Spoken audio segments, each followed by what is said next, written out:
Okay, we're coming in. I can hear the music, but therefore I'm going to start. Hope that I'm not interrupting anything. But then again, welcome back from our commercial break. Keep the words coming. Right, and then this is Heart to Heart program at KMET 1490 AM, ABC News Radio. For those of you who just tuned with us, we are talking about self-compassion and how that impacts our relationships and sexuality. Please call us 951-922-3532 and please share this program with others that you think they may benefit from it. Excuse me. Mm-hmm. So we were talking about being your own worst enemy.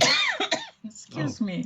Gesundheit. I don't know if that's a cough or a sneeze. No, that's a cough, but it sounds like a cough as a sneeze.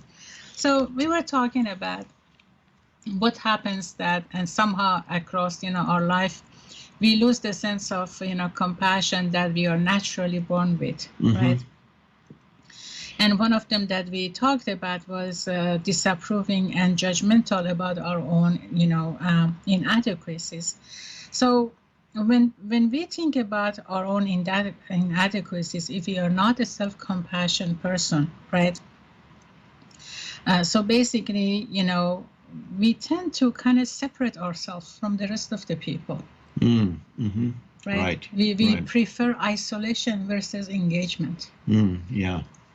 Right. Well, we isolate because we don't, a lot of what we talk about on this program and on the program tomorrow around addictions and trauma is the difference between the ego and the spirit, right, or the ego and the heart. And the ego, which is, we all have an ego. The ego is in charge of our physical survival, and we all want that. We all want to, be here tomorrow, and we all want to survive, and that's ingrained in us as humans. So we're not going to ever get rid of the ego, but the ego also can get to be too sort of big for its britches, so to speak. And what that means is that we're out of balance. We don't have enough spirit or enough heart, which creates the balance in the human being. Human being the body and the ego part of us, and the being part being the spirit or the soul, if you will, or the heart. And so the ego always operates from a position of wanting to win, and always operates from a position of I'm better than or I'm less than. And whenever we're feeling better than someone or less than someone, our ego is working overtime. And so what we need to do is recognize that that's an illusion. Just because I happen to be a psychotherapist and because I happen to have a doctorate, doesn't mean I'm better than someone who is not a psychotherapist and doesn't have a college degree. We both have to deal with the world in similar ways. We both have to deal with the fact that we're going to have loss. We both have to deal with the fact that we're going to have fear. We both have to deal with the fact that we're both sexual and we have desires. So we're actually much more alike than we are different in more important ways. But when we take ourselves out of that place and we start thinking I'm better than or I'm less than, it becomes very difficult to relate to another person, which then makes it hard to be compassionate, because then we're looking down on somebody or looking up on somebody and we're missing. We're like this or we're like this, we're missing. And so to me, that's the key, is to recognize that, oh, I'm in ego right now, and that's why I'm not feeling much about this. I'm not feeling much compassion for this person who's standing on the street. I'm not thinking there, but for the grace of God go I. I'm thinking, oh, that poor dumb guy, I wonder what he did to deserve it. And that is not coming from the highest place within us. No, it doesn't. And then, usually when people separate themselves from the rest of the world, and because of everything that you just beautifully explained, So the next comes the feeling of guilt, the feeling of shame, and then the act of punishment, right? Because this is what we learn. We learn to feel guilty. We learn to become, shameful, and then we go to punishment, right? So how do we punish ourselves when we feel inadequate, right? How that plays, a role in our relationship. So addiction actually is one of the things that happens here. For example, just going to the refrigerator at the end of the night, right? It is as though our happiness is sitting somewhere in one of the shelves or within a gallon of ice cream, right? So that's when, people start to force feeding. Actually, it can get to the point of force feeding to get some level of pleasure, some level of, comfort within themselves. And then that, of course, adds to their, gaining weight and feeling worse about themselves and having worse view of themselves in terms of body shape, which it can at some point, come to the relationship and, impact what's the difficulties of connecting. Exactly. Right? And then we can at this point actually blame our partner that, it's because of them that I go and I eat or all of that. But the reality is, it's not them, it is us feeling inadequate about who we are and not have, self-compassion attitude, and therefore we instead have self-punishment attitude. Right. And so what we know now in psychology is that whenever anyone is suffering with guilt feelings, by the way, my belief about guilt, and it's not just mine, but I believe that guilt is only really appropriate when you've intentionally hurt someone. Right. If you unintentionally hurt someone and you recognize that, then you do your best to apologize and correct it and not do it again. But we can't do what we're not aware of. So if we're aware and then we intentionally hurt someone, yes, we should feel some guilt around that. But if we don't, if we haven't intentionally hurt someone, but we're carrying guilt, let's say, for example, I'll give you an example of in my life. My sister was not treated well by my parents, and I was older. I was 7 years older, and I didn't rush in and save her. I was afraid of the repercussions of that. And so for a long time, I felt guilty that I didn't rush in and save her. But it was not something that I intentionally did to harm her. And as I worked in my own therapy, I began to recognize that the guilt isn't serving me or serving her. But when we do feel guilty, it comes out in one of three ways, or two of three ways, or three of three ways. And those ways are, the one main way is we do self sabotage. We do things and, where did my keys go? I just had them here. And of course, we think that that's an accident, but it's a form of self-sabotage in many cases. The second way is to our bodies. We develop a lot of illnesses, stress-related illnesses, migraine headaches sometimes, shoulder problems, stomach problems, excretory problems. All of that can manifest from guilt. And the third way, of course, is projecting onto somebody else. So if we feel badly about ourselves, we make somebody else the bad guy. Right. And whenever we have those guilt feelings and we're self-punishing, that goes back to what you started to talk about. We're not able to be compassionate with ourselves or with anyone else. Or with anybody else, yes. And then when we get to that stage, we actually become even more tough on ourselves. And then what happens when we become more tough on ourselves? We go more deep into the level of, become self-critical, self-judgment, right? So the cycle actually not only repeats itself, but it deepens itself too. Yes. Right. And then the act of projection, what causes the damage of that is, it ruins the relationship. Right. So two people that they are in love or they want to be romantic, but because One is self-critical, self-judgmental, can actually destroy the relationship without even knowing, because they don't know that this is what they're doing. Right. They're being critical to themselves. Right. Right. And then so when couples come here and they say, he's always blaming me, or she's always blaming me, or he's always controlling, or she's always controlling, when we listen to their stories, we see that how this is a learned behavior, as a matter of fact, right? How they have continued to accept, parental value system as their own reality, as their own truth, and they actually have been living with them for the longest that they have lived. Right. Exactly. And I see that both in male and female. I can't say really who has more of this habit. Depends on cultural background, depends on environmental factors, and how they have been growing up. So some has less less level of self-judgment or self-critical attitude, and another one may have more. But the point is that usually we don't know about this attitude unless we are in a relationship.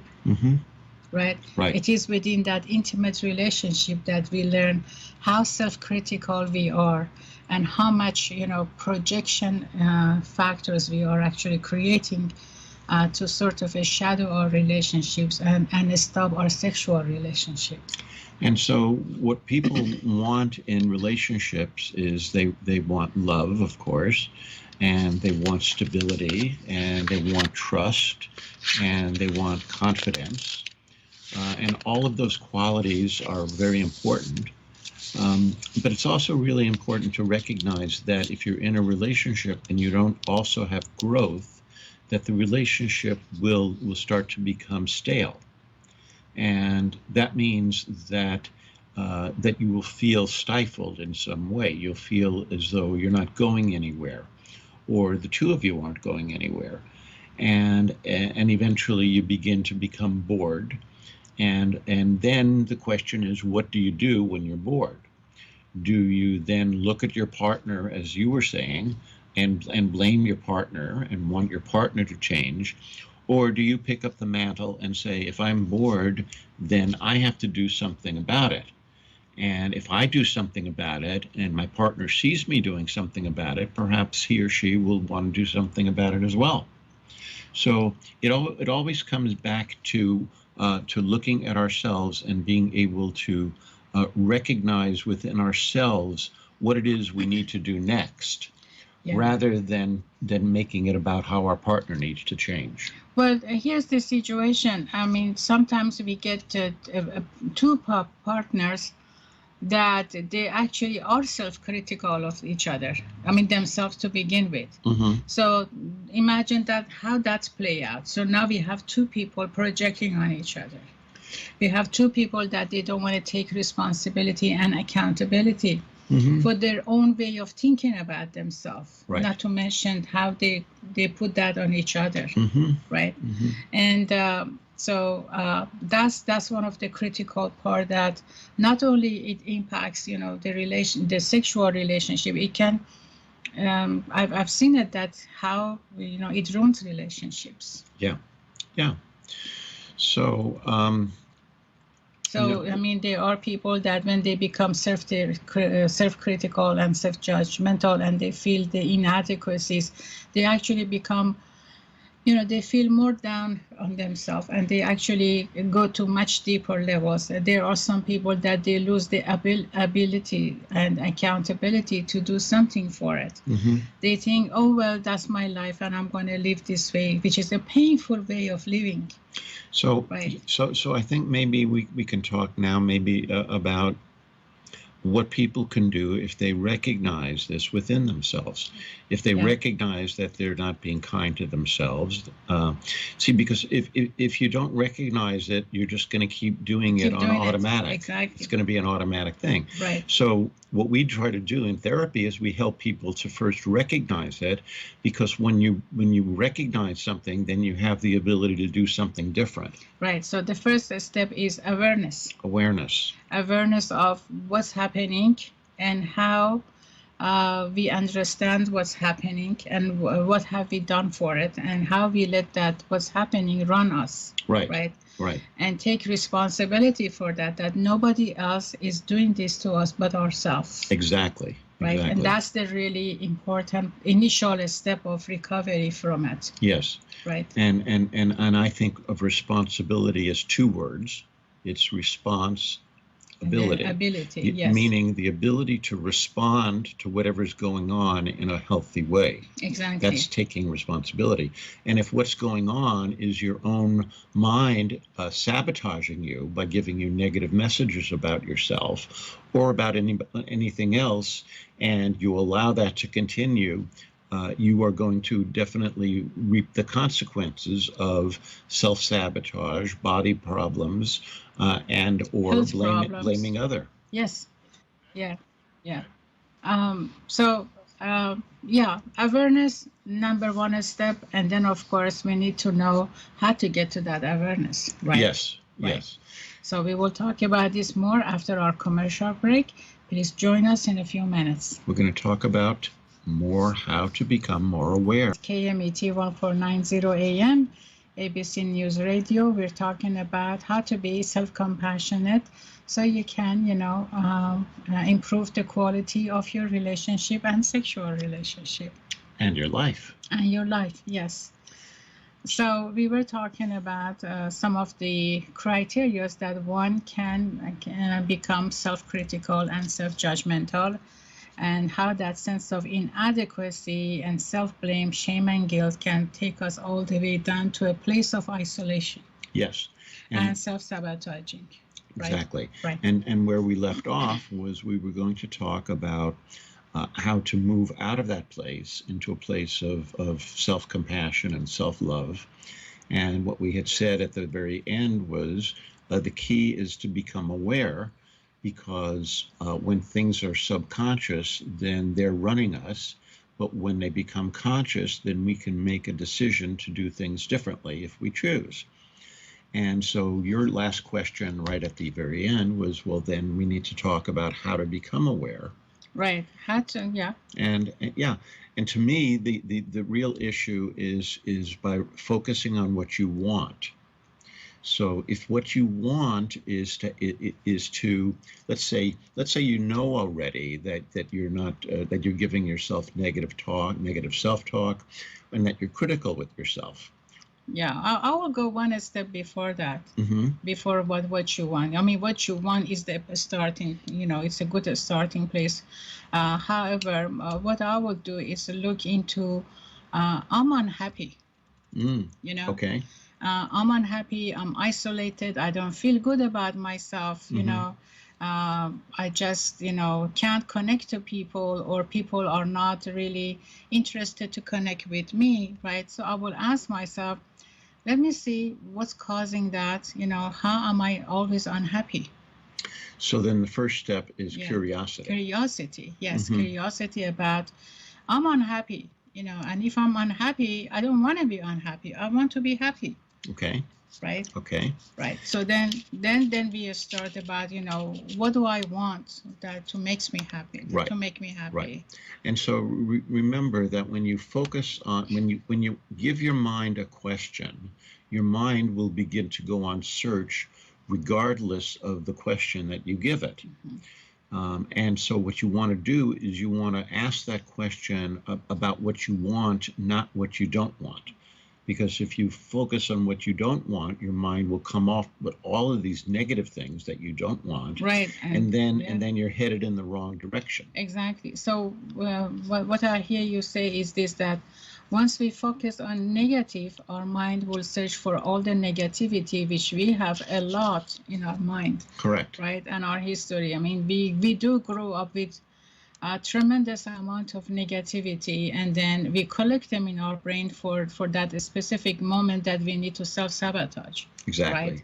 And not feel good about ourselves. Exactly. However, if we ask our brain, what do I want, based on the awareness that I'm not happy, okay, so I want to be happy. Right. And then what do I do to become happy? Then that's when my mind is going to go into my subconscious and start collecting factors that at some point in my life, I believe I want to be that. I want to do that. I want to achieve something, right? Right. And even if I don't have something substantial to look for, right, then I have the ability to help myself to see what do I really want from life. Mm-hmm. And start, experimenting with things that makes me feel happy. Right. Right. It doesn't have to be a big thing to make me feel happy. It doesn't have to be an expensive trip. It doesn't have to be an expensive brand name purse. It doesn't have to be an expensive restaurant. It can be a very simple experience of walking to the beach. Mm-hmm. Right? Mm-hmm. It can be the experience of just going to the local park and then just do some stretching, right? Finding simple practices to experience what happiness actually look like. Yes, and right? yeah, There are many people that they don't know what happiness look like. Right. So what do I want? Oftentimes, the springboard to that is seeing what you don't want. Okay. So let's say, for example, that you feel isolated, and you know you don't want to feel isolated. So that what would you then the normal reaction to that would be to say, well, what do I want? Instead of saying I want not to feel isolated, which is sort of a double negative. Right. You say I want to have better relationships, or I want to have friendships. I want to connect to other people. I want to connect to other people. I want to feel fulfilled in my connections, and so then, okay, if that's the case, then what do I need to do in order to have that want met? That means that I'm going to have to meet other people. Exactly, and this is a very also critical point, that to be open to what makes me feel inadequate to meet with other people, right? I have clients that they say that they are not invited to gatherings because they were told that they have a bad attitude when they talk. Mm-hmm. So this is the time, okay, if this has been one of the things that I've been told about me, I need to examine that to see, how am I doing that? So the next time I want to connect to people, I go in there with a pleasant attitude rather than that my projective, attacking attitude because I'm not being invited. Right. Right. Right. So this is the time that we need to understand our roadblocks. Right. Exactly. And take care of them while we are, looking for happiness, while we are taking baby steps towards experiencing happiness. Yes. Right. So let's say if I know, using the example that we just brought up, let's say if I know that I need to meet more people, and yet I don't know how to meet more people, or I don't know where to meet more people, then my question is, well, how do I find out how to meet more people, right? And any question that you have, well, now we have Google, right? You can always ask Google, but you can also you can also ask that question and find a book that's written on it. Right. You can find a book on how to meet the people you want to meet. I think there's even a book title by that name. And so your desire pushes you in the direction of finding out what you need to do to begin the process. And that means being patient with yourself and recognizing that this is going to be something new for you. And so you keep your expectations to a reasonable point where you say, if I simply say on Monday, I'm going to look up and see what books I can get, and then I'm going to order a book. And then when the book comes later in the week, I'm going to start reading the book. That means I'm moving forward in understanding how to resolve that problem. Exactly. It's sort of a relearning process, mm-hmm. right? What we have learned about ourselves so far has been nothing but critical points, and how we have learned to become self-judgmental about ourselves, right? How we have maintained a negative view about ourselves and the feelings of inadequacy and associated guilt and shame. right? If that's the case, if that's the case, for example, right, there are so many other ways that people may become judgmental about themselves, right? However, when we are in that stage, so getting out of it it's a new learning about who I am. Right. It's a learning about my authentic true self. Mm-hmm. It's a learning about love and compassion and intimacy, and what exactly the meanings of them are. We accept what society gives us as definition of certain terms, and we accept them as the truth, and then they become our truth. Mm-hmm. But there are many times that we see what's been defined as how it has been defined really doesn't make sense to us because it doesn't belong to us. Right. So right. It's not enough to say, I want to be happy. Right. We have to be much more specific as to what it is that we really want. Yes. Usually, I think things come down to money and relationships. Those are the basic things that people want. Money and sex and relationships. Well, money, sex, and relationships. Yeah. And of course, you can have sex with not having relationships, but a lot of people find that gets old pretty quickly. If you don't have a connection with another person, then you're just using their body and they're using yours. And there's nothing wrong with that. However, it does become old pretty quickly and it gets boring. Yeah. So generally, if you really talk to somebody, they really want to have solid relationships. They want to have a solid love life, and they want to have solid friendships, and they want to have money so that they can afford to buy the things and have the time to enjoy themselves. So I say relationships are usually what people want. And if you're having trouble in one or both of those areas, you start with one, and you say, okay, well, what's top priority for me? Okay, if I want more money, okay, great. So what am I doing now, and how much am I making, and what would I ideally like to be doing, and how much ideally would I like to be making? So you start to fantasize about it, and then you take the steps of saying, okay, well, what if that's something that I would like? Maybe I can do it, maybe I can't, but I can certainly research it and find out, and maybe in the researching I find out something that's a first cousin to what I like. Exactly. Yeah. But it's about taking steps in it, which then makes you feel as if you're not stuck anymore. Right. And that right. to me is the big key, is to right. get out of the stuckness. Yeah, like you said, in the process of self-discovery and self-love and self-compassion, we can't just decide, okay, starting tomorrow morning, I'm going to do all of that for myself. That's the recipe for disaster, because nothing changes that quickly. So a significant amount of, self-understanding and, learning about our own authentic true self is essential. Mm-hmm. And that's why a group of people, they can't do this by themselves, and that's why therapy is important. Yes. Right?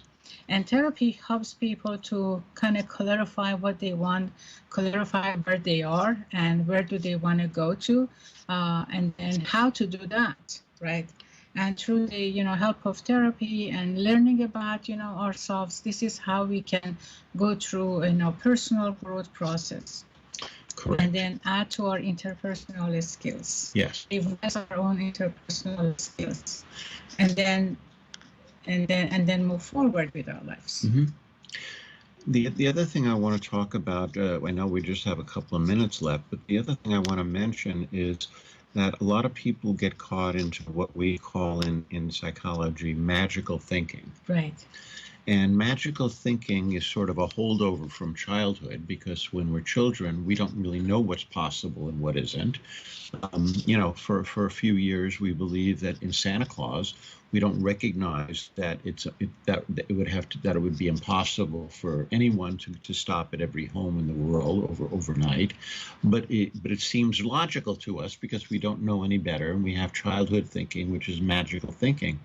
And I think it's important that that people recognize that when you want something overnight, you're engaged in magical thinking. And what we know now is that even if it does happen, let's say you buy a lottery ticket and all of a sudden you're a multimillionaire, what we discover is that the majority of people lose that money pretty quickly because they haven't earned it and they don't feel entitled to it.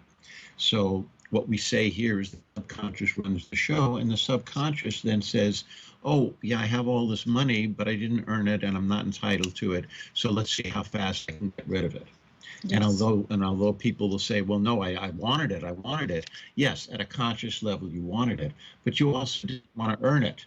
Right. And you didn't think that there was anything to be said for earning it. We just wanted the magic lamp, Yeah. Oh, come to me, genie, and give me my wishes. Yes, it's one of the self-sabotaging act in such an area. Will be buying a very expensive boat which you don't know how to ride with. Exactly. Right? Exactly. So this is a process. And this is a very exciting process of self-discovery, learning about ourselves and what makes things to us that they are not really helping us to stay happy. So with that in mind, it's time to say goodbye. So I'd like to invite you to please join us tomorrow morning at 9 a.m. where we talk about codependency, relationship, addictions, and trauma with Dr. Robert Jaffe and myself. And don't forget to join us, please, next week at this Thursday at 3 p.m. for more about relationships. And until then, all you need is love. All you need is love. Bye-bye. Bye-bye.